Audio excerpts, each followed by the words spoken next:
Before we get started today, What Rules is kicking off a new rebrand of our podcast for Women's History Month. This year's theme is so appropriate because it centers on celebrating women who tell our stories. It recognizes women, past and present, who have been active in all forms of media and storytelling, including print, radio, TV, news, social media, and podcast. And in our new and improved show, we are expanding to include more women of color executives than ever before to make sure our stories are told. In today's episode, we introduce you to our new co-host, Courtney Copelin, who's definitely a trailblazer in her own right. Happy Women's History Month, and we hope you enjoy our new logo, new co-host, and new guest in 2023.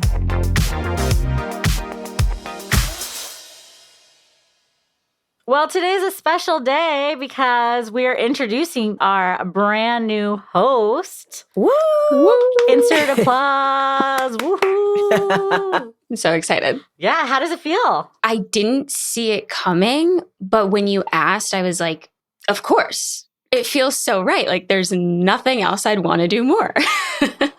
I think that's how we felt, huh, Medadi? Yeah, no, absolutely. Why isn't she staying when you started with the intern?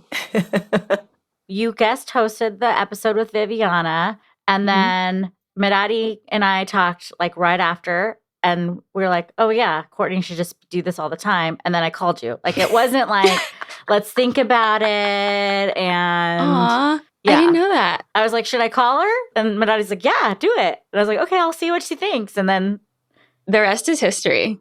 Yeah, it was so easy. It was just like a no-brainer. I'm honored. we're honored too. And for those who are new to the What Rules podcast, Courtney started out as an intern with us doing a variety of things while she was in grad school, helping us develop programs for college students and thinking about the themes that have come up in the podcast and helping me organize what podcast episodes fit what themes and all of that. It was a really fun journey. And then she graduated in life and then with us. And here you are. Here I am. It's so crazy to think how much has changed in a year. If you told me this is where I would be today, I truly would have been confused, like across the board. And I definitely wouldn't have expected that our informational interview would turn into this. Like, I think I called you for an informational interview in the middle of a midterm. Like, I was like, I need to take a break. My brain hurts. Like, let's do this. And I remember you being like, we can do it another time. And I was like, no, like, my intuition's telling me, like, today's the perfect day. And, like, it just blossomed so fast.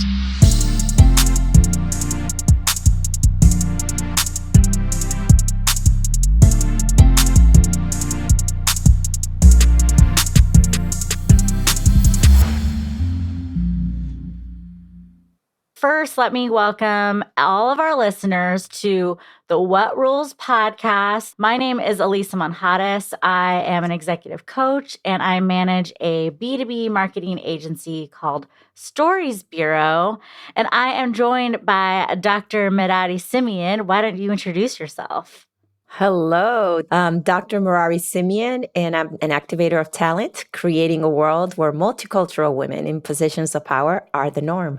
Welcome, welcome. Now, Courtney, you're going to be introducing yourself all the time on the podcast, but for today, who are you? Who are you? What are the hats that you wear? Tell us about your life. Tell us everything. So here are all my life secrets. No. Tell us. I love to start out with, I am a New Orleanian. Like, it is such a big part of who I am. I don't think I would be anything that I am today if I grew up anywhere else. After growing up in New Orleans, I went to college in Boston, and then I moved to LA. So I've now lived in 3 different regions, which is really fun. I now have 2 degrees in psychology, both applied psych, but one, my bachelor's degree, I literally had to think about it. It's not that long ago, but it feels long ago. In developmental psychology, focusing on child development. And then I went on to get my master's degree, also in applied psychology, but business psychology. So studying organizational development. And I'm still really passionate about children, but I really wanted to study the systems that impact our lives as adults, which is our jobs every day. So now I have the honor and privilege of working for a career coaching business, Self-Made Millennial, and I help our clients with career advancement. I'm an accountability and mindset coach, and really invite the human element to helping people advance in their careers because it's so important. Our jobs are really just a part of our lives. So what I get to talk to our clients a lot about is what can you do for yourself on a day-to-day, and how can you manage your time? How can you manage your energy, your mindset? Because all of that impacts how you show up at your job. I just can't believe it. I'm so proud of you. Like, even everything that you just described, like what you do. When I met you, you were still like, what is a coach? That's why I wanted to speak to you, because I was looking into executive coaching and I was like, how did you get there? What is coaching? How did you find out about coaching? Yeah. And now here you're doing it. Now we're doing it. Congratulations. Oh, thanks. Courtney, you told us a lot. We are so proud to have you as a co-host. Number one, because you represent so many women that listen to this podcast. And number two, because you bring such a different perspective, right? Your education is different than at least what I have. So to me, it's just like, yes, I can learn so much from her. So I am looking forward to our time together so that I can continue to learn from the both of you and really keep moving forward and taking the podcast to the next level. But I wanted to ask you what we ask our guests is, what rules have you broken to get ahead in your career? I love that question so much because I feel like I have not followed a single dang rule ever since I was a kid. And that's why it's I said just rules. Me.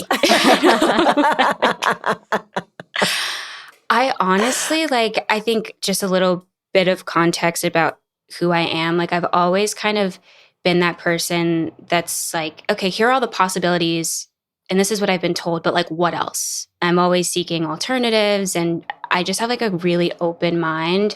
But I also, my background is not linear. I wouldn't say that anything was paved for me. My parents sacrificed a ton to put me in the best environments possible so that I could have access to amazing education and resources. But there was no like blueprint, you know? So I really had to leverage my strengths. Like in school, I struggled a lot with learning disorders. And it's crazy to me that I even have a master's degree. And Elisa, I talked to you a lot about this. I never thought that's something I would be capable of. I really am passionate about education and I wanted to get there and the timing was right and I worked towards it, but it wasn't like, oh, whatever, I'm just going to apply and it's easy. Getting to like every step in my career, whether it's been my first job, my first internship, my first adult job, I really like put myself out there. Like truly, when I think of how I got my first job, I showed up to this boutique that I wanted to work at in high school. I brought them my resume in person and I kept going to the store because I didn't hear back for like 4 months.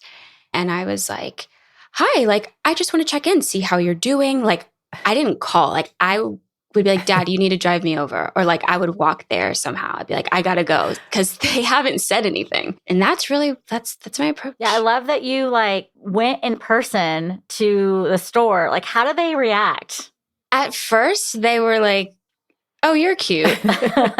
And then it's interesting because I even talk about this now over 10 years later with my current clients, like timing's everything.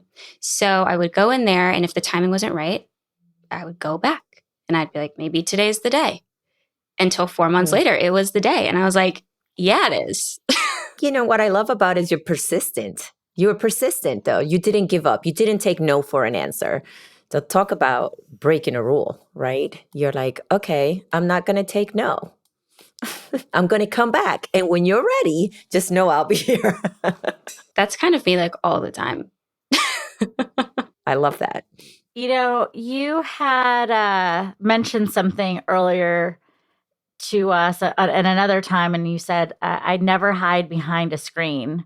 Can you tell me more about what you mean by that? So reflecting on strengths and weaknesses, I knew like early on through school, me on paper and me in person are just very different.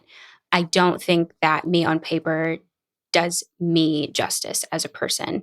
So with COVID, even if someone's like, hey, phone call, like I'll always ask if someone's comfortable with a Zoom, or I'll say, I'll drive to meet you for coffee.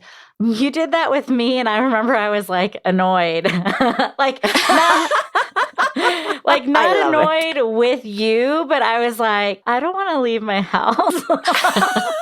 And you're like, yeah, it's not going to be that hard. We'll just meet halfway. And I was like, okay.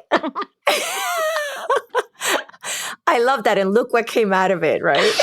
But the question is, did you enjoy it once you were there, Alisa? Oh, yeah. I was like, we should do this all the time. And then the coffee shop we found was super cute. And so cute. But that goes to say, right? Doing something that you may not want to do. And look at that. You found a cute shop. You want to do it all the time. It's just being open to those things. So that's pretty awesome. Yeah, Courtney was definitely persistent. I mean, I don't even know if you felt like it or you noticed it, but you're like, you just kept following up with me. And I was like, well, we can talk via Zoom. And you're like, okay, but how's... I really don't remember Yeah, that. you're like, how's next weekend? And I was like, yeah, I mean, okay. You know, it's just like, put yourself out there. The worst that someone can say is no. And you didn't say no. So I mean, I guess I stepped out of my COVID comfort zone. I mean, things were like lighter. It wasn't like in the heat of COVID or anything. That wasn't why. It was pure laziness. Yeah. That was the reason why I didn't want to. What was your impression, Alisa, when you first saw her? Now you have this woman like being persistent about you having coffee with her. Well, before I met Courtney in person, when she had her midterms, I was like, oh my goodness, what is this girl doing? She's obviously never been to grad school, because it was right at the beginning of her grad school journey, and she was taking a break. And you know, when you just connect with someone on like another level, that's what Courtney and I had. It was like, I think we were both getting emotional, because I was like, I've always wanted to meet someone like you. I've always wanted to meet someone like you. The things that we have in common, I don't have in common with anybody, honestly. Like, we were both studying organizational development. We were talking about that. We were talking about coaching. We were talking about church, like all these little tiny details that I'm totally fine not having in common with people. But then like Courtney had those, and she had aspirations to join, my field of industry. Like, that half hour turned into 2 hours, and we were both like, I can't believe we found each other. So I just figured out something. So my master's is in organizational development. So we have something in common, all three of us. I love that. I mean, you guys can speak to this too. Like, I don't think that's very common. Most people don't even know what the heck that is. And studying leadership and all of that, like, it shows why the three of us are here helping other women to become the best leaders they can be and advance in their careers, because it's something that we're all passionate about. What speaks to this conversation to me is like our common values. And earlier, Dr. Marati, when you were asking like, what rules do you break? Honestly, when I said I look for mutual connection, like it's mutual values too. Like I really do. I want there to be common mission, common values, a lot of alignment. I don't even say this as like breaking a rule, but something I've always done is like I soul search a bit before jumping into that networking space. So I was persistent because I was very confident that we were going to get along perfectly. Okay. I love that. For me, I think the first time I met Courtney was on the podcast. And I remember saying, okay, I know she's already smart because she's doing all this other stuff. That was the first time on the podcast. And afterwards, I was like, hire her, right? So I knew you were smart. There was a connection.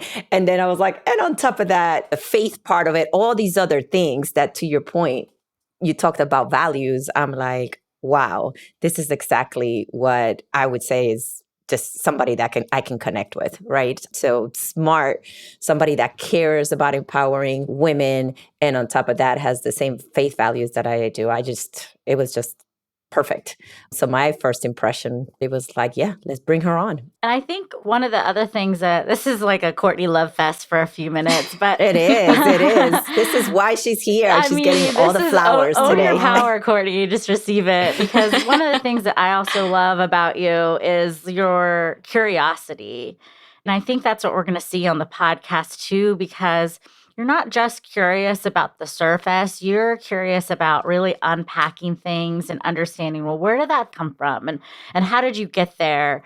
And I think that's something that you bring just naturally. It probably has made you a good student, especially in, psychology and all that. Just like, how does all this work? How do you think? I can always see you connecting the dots. And you ask really bold questions because of your curiosity. I love that observation. So, Courtney, I guess the question for you is, what do you feel you contribute?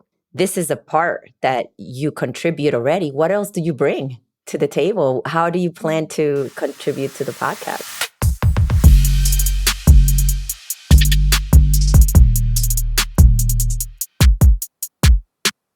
Yeah, I think like that's such a big part of it for me is like asking bold questions that others may not ask, which full circle moment, like talking about my persistence and how I don't want to hide behind a screen and I care to show up in person. Like it is very genuine. And the bold questions that I want to ask is because I care. Like I want to know.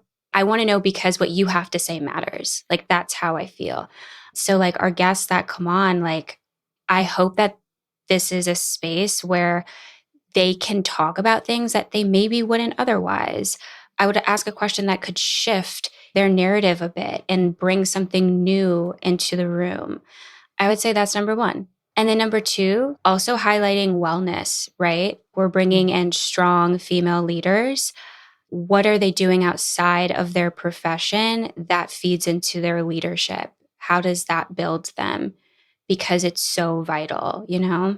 Absolutely. I love that you bring the wellness to it, because one of the things that I learned through my research is the top CEO executives, they are all fit, right? The companies that are performing the best have CEOs who prioritize their wellness. Yeah, and I remember when we interviewed Sandy Lee, it was episode 51, and she's a CFO, and she talked about how much she prioritizes exercising in the morning. She does it recreationally. She just really makes it a part of her life. And it kind of is like what you were talking about earlier, Courtney, like it helps you mentally to show up your best. And when you don't exercise, you feel it.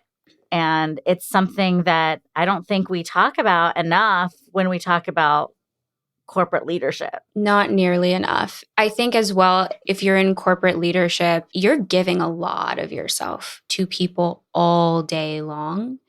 And what I think about, not that I am a CEO right now, not yet, we're getting there. But what I think about in my classes when I show up in the mornings is like, I tell myself, like, this is the 1 hour a day that I can unapologetically not respond to anyone or anything. And not that people are contacting me at 6 o'clock in the morning, but it's the principle of like filling my cup and doing what I need to do for me before I jump into a day where there's so many demands. And it just feels so great. Because if not, I feel like, I'm going to be honest, like I feel resentful if I don't fill up my cup in the morning. And I don't want to take that out on other people. It's not their fault.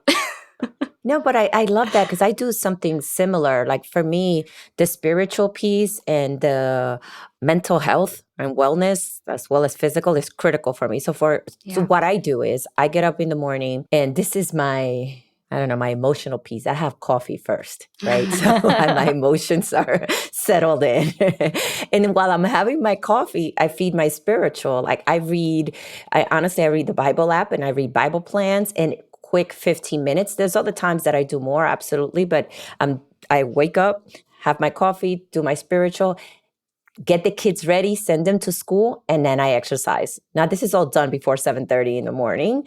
But if I don't have that time to have my coffee and the spiritual side, then it's difficult for me to do the rest. But I also have to work out, because then if I don't, everybody else will feel it in the family and at work and and even myself. Like, I'm like, why am I so cranky today? So I totally respect making sure that I respect myself, that I respect my time. To me, that's critical. Yeah. So, okay, the types of wellness: spiritual, physical, mental, professional. And Courtney, it sounds like those are the areas that you're going to be our representative of, like, wholeness. Because we're asking women, how are you breaking the rules, and how are you advancing, and how are you getting ahead?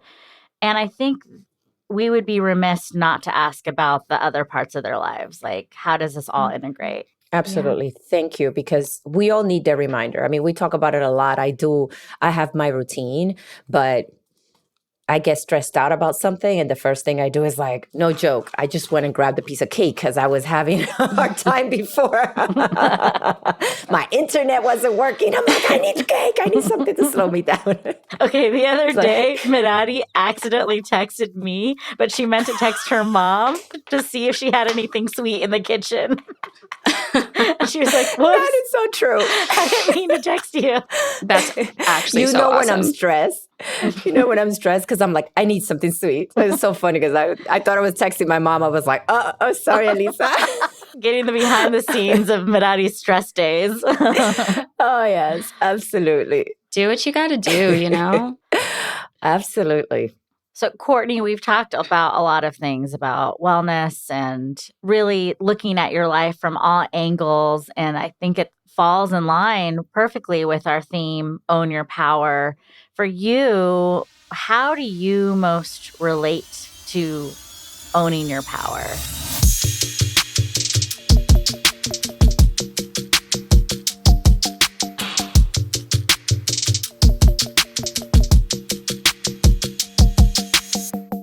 It's interesting. I can't talk about this pillar without talking about know what you want, because a part of me owning my power had to do with going through the process of learning what I want. And the more I took chances, we've talked about this a ton, Elisa, like, I don't think I knew exactly what I wanted, but I did know enough to say I'm going to take bold steps and keep going forward. And I pray it works out. But there's a lot of power in taking leaps of faith. And then also the stories I was sharing earlier about, like, how did I get my first job and how that pattern continued? Like, that is also me owning my power. Like, I will show up in person. I will show up on a call. I will be persistent and follow up and like, hey, I'm here. Always, with love and sincerity. But that's also me recognizing what my strengths and weaknesses are. And I know that there's so much power in face-to-face interactions more than just picking up the phone and calling. So yeah, those two together for sure. I really love this idea of, like, going directly to the source, because it sounds so simple, but it's not something everybody does. I mean, even myself, maybe a couple of years ago, I was like that. And I'll blame COVID. I love blaming COVID for everything. But I do get lazy. That's literally all it is. Like, getting in my car, driving 20, 30 minutes to meet you. It's not that big of a deal, right? But it takes getting those reminders. I go back and think about times where I've been persistent or I've shown up, whether people want me to or not. And I would encourage our listeners, like, if there's any areas where you could show up more and you could take that, like, one step further, I would say, think about Courtney, how she was showing up for 4 months at this retail store to get a job. And there's something to be said about that persistence, that consistency, and really the intention behind it all, because it can work out. And I love that you bring all of that to the table today. I couldn't agree with you more. To me, personal connections are so worth it and so important, because out of those personal connections, the relationships are formed. I mean, look at our relationship now because you said yes, Alisa, to having that coffee in person. So they will absolutely open opportunities that you didn't even know would be there. To Courtney's point, who would have thought that? Just a coffee, and now you're here being a co-host. And now I have the opportunity to work with you. Absolutely 100% support. Go that extra mile, create those connections, and build long-lasting, powerful relationships. Elisa, I have a question for you, actually, that I think a lot of people would benefit from. So meeting in person, I know it was like, gosh, I have to drive 30 minutes. But what do you think was the impact of our in-person meetup and how it led us to where we are today versus if we just spoke on the phone? I think my personality is one that, like, I want to accelerate people all the time.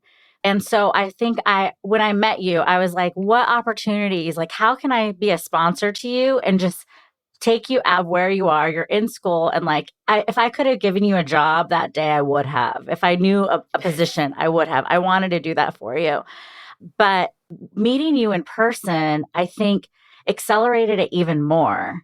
I think it did help. Then it kind of like, it shifted for me. And I'm thinking about this right now. I think it shifted the like, I want to help this woman do whatever to like, oh, I want to be her big sister. Like it kind of like added that extra level of, like just relationship. So I already had a lot of affection for you, before meeting you in person. But I do think it kind of like pushed it over the edge, maybe a little quicker. It would have happened either way. Yeah, no, I think that's a great question because we meet so many people virtually nowadays. Like you, Alisa, and I'm sure you too, Courtney, is like, hey, this is why we're doing the podcast, right? We want to advance women and we want to help support the success of people. But I agree, like you can still do that virtually, but the in-person just takes it to that next level. It may be just the hug or just that extra laugh that we share together. Yeah. Because even I go back to even when I met you, Alisa, I don't even think we did virtual, that we was on the phone, right? Yeah. And then we met in person. And I mean, my kids, they were like, oh, you're talking to Titi Alisa? Like, you're family now. Like, and the other day, Naraya saw one of the videos and she's like, I know her, that's Courtney. And I'm like, yes. Like, it's taken it to a different level that I believe Zoom and the virtual network has opened that because people see their family members. But, I could tell you, my daughter has hugged you. They have touched, they're just like, this is somebody that it's someone they ask about. So you came in more in my family as well. But I think just that hug and that touch, even if it's just a shake of hands, it takes it to another level. I feel more on the emotional, personal side. Yeah. What would y'all say to our listeners who are really on the fence about putting themselves out there and going directly to the source? I would say this is your permission to do it. Like, go for it and push aside those feelings of discomfort and push aside those feelings that you might be bothering someone or they might get annoyed. They actually might. Like I said, I got annoyed with Courtney. But it was like a fleeting emotion. And, I'll probably still get annoyed with Courtney later on. I found this out for the first time today, by the way. Didn't know you felt that way. But I think it's a normal feeling because I don't know about you, but have you ever like made plans and then on that day you're like, oh, why did I even say I would go and do this? Yeah. I do it all the time. And then when I go, I'm like, I am so glad I'm out of the house. So I would say promote yourself to that next level. And that next level is I'm going to go and meet with somebody in person, go straight to the source, whatever that is. You have the ability, capability, and power to promote yourself to that level. So start there. Give yourself permission. What would you say, Courtney? I would say trust yourself and trust what's on the other side of that door. Every single time, truly every time, I have taken that leap of faith and I just showed up, an abundance of blessing and opportunity has walked in my life. So I would say prepare to be surprised. Want more advice on how to break the rules and outsmart the game to advance your career? Check us out on Instagram, YouTube, and our website, whatrulespodcast.com, for more insight from our guests and hosts, and join our community on LinkedIn where we discuss rule-breaking strategies for multicultural women. What Rules is a project of Zara Consulting and is supported by the amazing team at Stories Bureau. This episode was produced by Alexandra Uresta with editing and music supervision by Joshua Ramsey and was engineered and mixed by Tim Ballant. Our podcast cover was designed by DeLeon Creative. Visit whatrulespodcast.com for more info, upcoming events, and all episodes of What Rules, including video, and make sure to give us a follow.